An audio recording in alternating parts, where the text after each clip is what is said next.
Hey everybody, so in today's video, I'm going to be talking to you guys and I'm going to be showing you guys how to do the stiff leg deadlift or the straight leg deadlift, SLDL for short. And the reason why I'm showcasing this exercise is because later down the line, I'm going to be making a bigger video talking about the importance of the straight leg deadlift or why I think it's very crucial to add into your routine as a powerlifter if you're looking to get a stronger deadlift.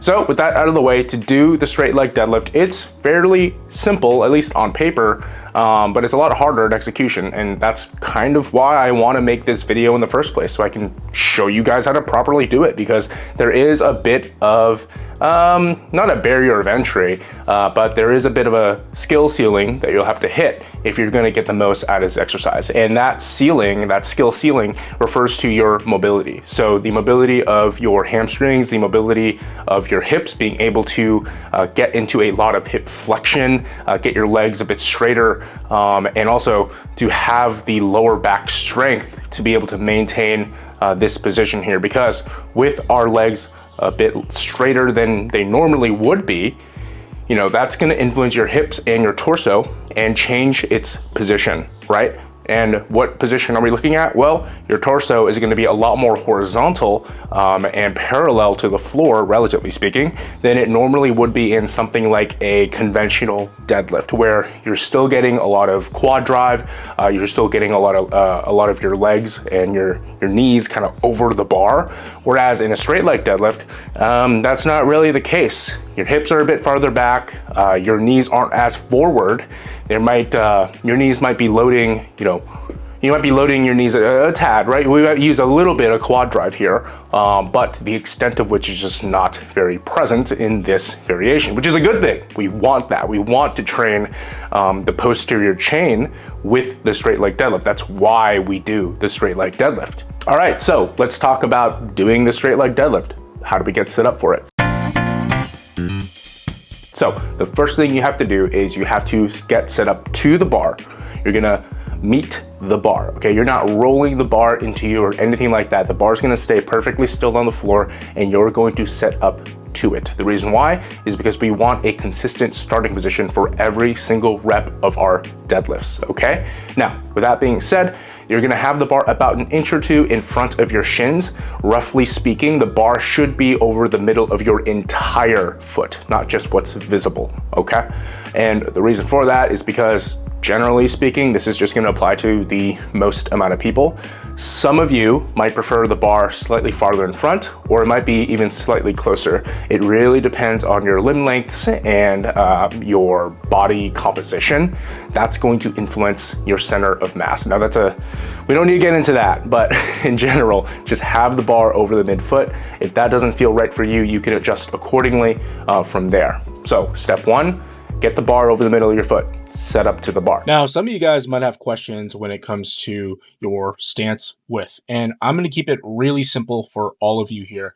Go with what feels comfortable. Now, how do we define that, and what are we looking for when we're trying to find that comfortable stance? Personally, you want to set up wide enough such that you have enough space in your hips to move the hips back so that you can hinge, right? Because we want hip flexion and we also want to be able to extend the lower back. So set up wide enough such that you have room in your hips simply to get into the correct start position. Now, a good general rule of thumb is to take a stance width that's about hip width or within your hips.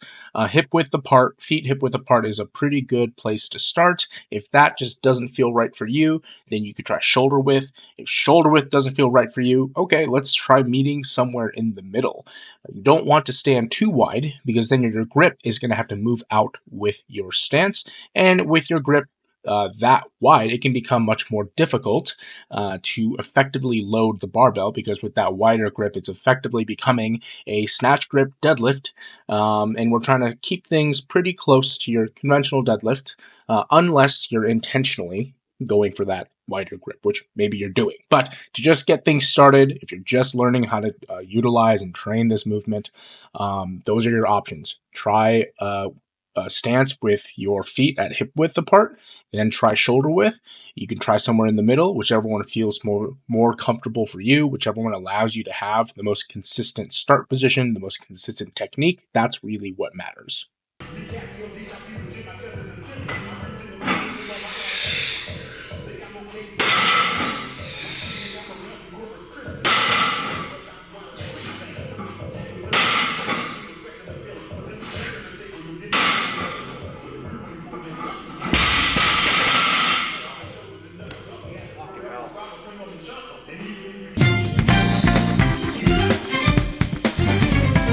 Step 2 is going to be to take a slight pre-hinge.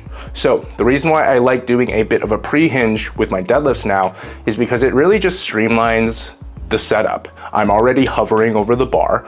I have my scapula over the bar or my nipples over the bar, and that's going to be roughly where my torso needs to be, and that's the position I roughly need to maintain when I'm deadlifting. We'll get into that in another video, but just do a little pre-hinge. From here, that's where you're going to set your brace. So set your brace at the top, and I like doing that also just to again, just streamlining the setup, right? I don't want to take my brace at the bottom. When I'm all compressed in that bottom position, I can't really take as much air as I personally would like, so I'm going to do it at the top. So pre-hinge is going to be step 3, taking your brace with that pre-hinge, and step 4 is don't overcomplicate this one, guys. Whether your hook grip, straps, or over-under, all grips are viable and available for you to use. If you don't want to do over-under because you want to manage imbalances, or maybe you're afraid of popping a bicep, then by all means use straps or learn how to use hook grip. If you don't want to use hook grip, but hook grip is your main grip, maybe you're trying to save your thumbs for your primary deadlift day, okay, use straps. That's fine too.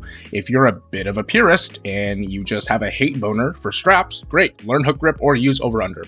Simple as that. Wake up, get up, get up there.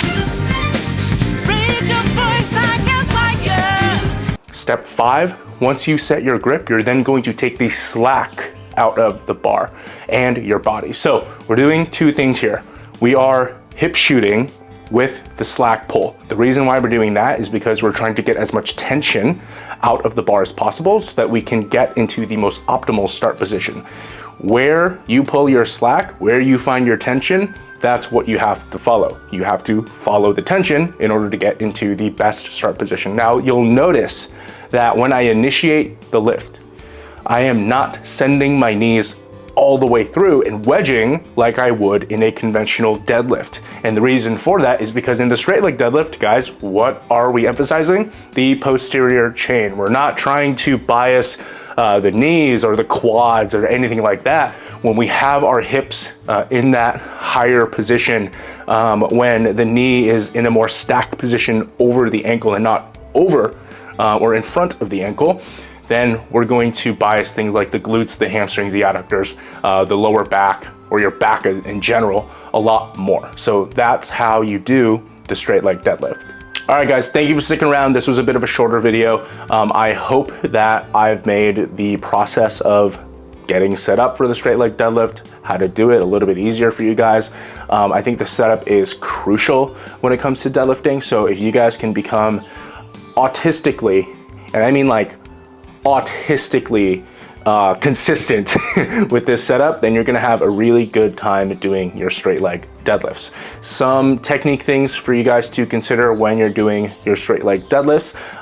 It might be difficult for you in the beginning to maintain such a great degree of hip flexion and lower back extension when you're first doing the straight leg deadlift. It is very important to be able to maintain those two things. You want to get into as much hip flexion and maintain as much lower back extension as possible when you're doing this exercise. At first, it might be difficult for you to achieve this. Your hamstrings might be a little bit too tight, your hips might be a little bit too tight, and so I greatly encourage you to warm up properly, to mobilize before doing this exercise. Doing things like a dumbbell RDL with hip internal rotation, or a B stance RDL with hip internal rotation. Anything that's going to help you access deeper ranges of internal rotation, hip flexion, is going to help you a lot. And in terms of getting your back to extend against the weight, now I think back like extension or flexion,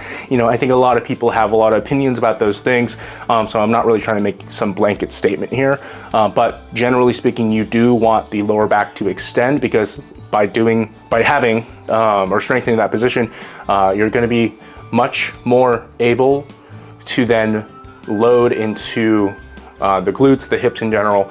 So basically, the more you can extend your lower back, the better of a time you'll have finishing your deadlifts and extending properly at lockout and stuff like that. You're not gonna have shitty lockouts if you have a strong extended lower back. Now, with that being said, everybody's extended position looks a little bit different. It's less that you want to be perfectly extended and, oh my God, my form is so textbook, look at me, give me a fucking sticker. It's more so that instead you just want to anti-flex. So you do not want the bar to, or the weight rather, you don't want the weight to be so great such that the integrity of your lower back position is sacrificed. So in other words, you have to maintain your lower back rigidity throughout a deadlift. Don't want to get into a bit of a tangent here. That topic is for probably another video of its own if I were to do it justice. But yeah, you just want to flex when you are doing any kind of deadlifting. So if you're having trouble with extending against the weight on the bar, then what you can do, a good cue for you, would be to focus on pushing your belly through your legs, or to push your belly to the bar. We're just trying to close the distance between your lower back and the barbell, right? Because the closer we can get those two things, the more extension we can get. If we're flexing, then we're pushing, your lower back's pushing that way, bar's over here, we're trying to meet them in the middle. So that's kind of what, that is what you need to do if you're struggling with that. So where do we apply this? This is gonna be with the hip shoot and the slack pull portion. I don't remember what step that was. But anyways, as you pull slack, you're going to extend your lower back against the sensation of weight. You're going to anti-flex. You're going to push your belly closer to the bar. That's what we're trying to do there. This is also a cue that you can apply to any deadlift. It could be your conventional deadlift, it could be your sumo deadlift. I do this all the time on those two movements and on my straight leg deadlifts as well. All right, so I feel like I pretty much covered about everything I needed to cover here in this short video. I hope it actually is a short video. Well, actually, it doesn't really matter if it's short or not. Well, whatever, it's a video for you guys, and I hope you got a lot out of it. And if there's anything I missed, then I'll probably just go back into post-production or post-editing or editing or whatever you want to call it. I don't know, words are really hard. I'm gonna go back into post and probably just voice over a couple of things to clear anything up once I've looked over the raw footage. So, if you couldn't tell, I put a lot of effort into these, or at least I try. I need to try more. Anyways, thanks for sticking around. If you like the video, like the video. If you have anything to say, please comment. I'd love to hear your thoughts. If you wanna see more, let me know what you wanna see more of. And if you liked all that and did all that, then go ahead and subscribe. I think, I hope I've deserved it. I'll see you in the next video. I still don't know how to intro or outro these things. 9/11. They don't hit the Pentagon!